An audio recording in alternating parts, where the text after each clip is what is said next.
নমস্কাৰ বন্ধুসকল, মোৰ নাম দেৱজিৎ লিগাৰ। আপোনালোকে চাই আছে গ'ল আছাম ডিএম গ্ৰুপ। আজি মই কি ওপৰত ভিডিঅ'টো বনাবলৈ ওলাইছোঁ, গতিকে আপোনালোকে থাম্বনেইলত চাই বা ভিডিঅ'টো পঢ়ি আপোনালোকে বুজি পালে হয়। আজি ভিডিঅ'টোতে দেখুৱাম যে মই পুখুৰীত কিদৰে বায়'ফ্লক ছিষ্টেমটো কৰিছোঁ। পুখুৰীতে বায়'ফ্লক কৰি দিছোঁ। ধৰি লওক মাছটো অধিক দিয়া হৈছিলে, গতিকে অক্সিজেনৰ অভাৱৰ কাৰণে বহুত মাছ মোৰ ইতিমধ্যে মৰি গৈছে।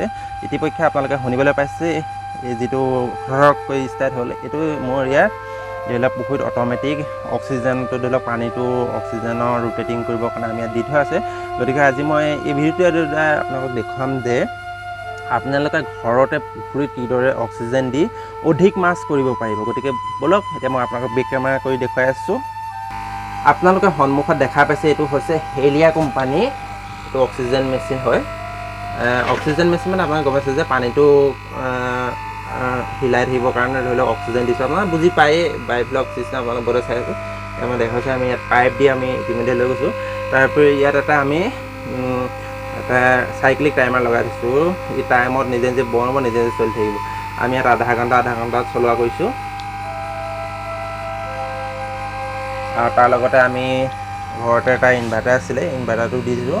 কাৰণ কাৰেণ্টটো আমাৰ ইয়াত বহুত আপ ডাউন কৰি থাকে। গতিকে টাইম মতে ধৰি লওক আধা ঘণ্টা বেকআপত ধৰি লওক মেচিনটো নচলিব বা অক্সিজেনটো ইমান নাপাবৰ কাৰণে আমি এটা ইনভাৰ্টাৰত লগাইছোঁ। আপোনালোকে দেখা পাইছে এতিয়া মেচিনটো ইতিমধ্যে ষ্টাৰ্ট হৈ আছে। আপোনালোকৰ পুখুৰীটো আপডেট দেখুৱাই আছোঁ। ইয়াৰ আগৰ ভিডিঅ'কেইটাত মই আপোনালোকক মোৰ পুখুৰীটোৰ ধৰি লওক কিমান মাছ দিছোঁ আপোনালোকক জনাইছিলোঁ। ইয়াত টোটেল এতিয়া 5000 আচপাছ মাছ আছে। গতিকে অক্সিজেনৰ বহুত কম হৈ যায়। যেতিয়াৰ পৰাই ধৰি লওক এই অক্সিজেন ছেটআপটো বঢ়াই দিলোঁ, তেতিয়াৰ পৰা আমাৰ ধৰি লওক অক্সিজেনৰ এতিয়া কমি নোহোৱা হ'ল। ধৰি লওক মাছৰ ইমান দিগদাৰ নাই, পানীটো ক্লিয়াৰ হৈ থাকে। আপোনাৰ পানীবিলাক দেখিছে, পানী এতিয়া ক্লিয়াৰ হৈ থাকে।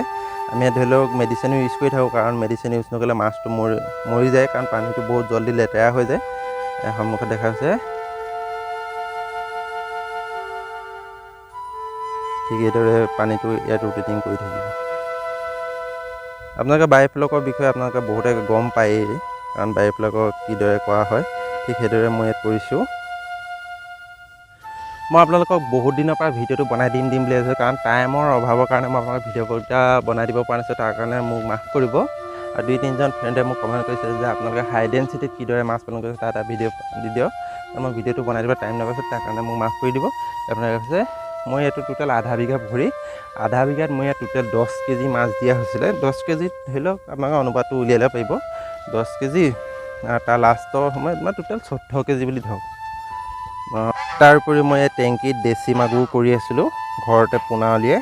আপোনালোকে দেখা পাইছে এই দেশী মাগুৰ আছে। ইতিপক্ষে তেওঁলোকক দানা দি দিয়া হ'ল কাৰণে আপোনালোকক দেখুৱাব নোৱাৰিছোঁ। এতিয়া চব ইয়াতো আমি ইয়াত অক্সিজেন দি থৈছোঁ। একেটা মেচিনৰ পৰাই আধা ঘণ্টা ৰোটেটিঙত চলি থাকে।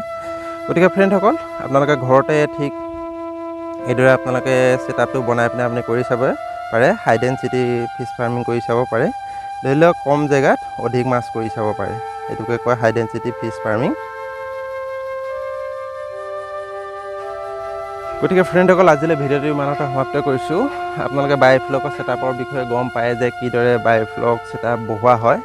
আৰু ৰ'দটো বহুত দিছে, গৰমটো বেছি লাগিছে। গতিকে আপোনালোকক মই ইয়াত পিছত যদি টাইম পাওঁ আপোনালোকক নতুনকৈ ভিডিঅ' আপলোড দি দিম। দেখা পাইছে ঠিক এইদৰে আপোনালোকে অক্সিজেন ছেটআপ ভৰাই আপোনালোকে হাই ডেঞ্চিটি ফিছ ফাৰ্মিং কম জেগাত অধিক মাছ কৰি স্বাৱলম্বী হ'ব পাৰিব। গতিকে ভিডিঅ'টো আজিলৈ ইমানতে সমাপ্ত কৰিছোঁ। জয় হিন্দ।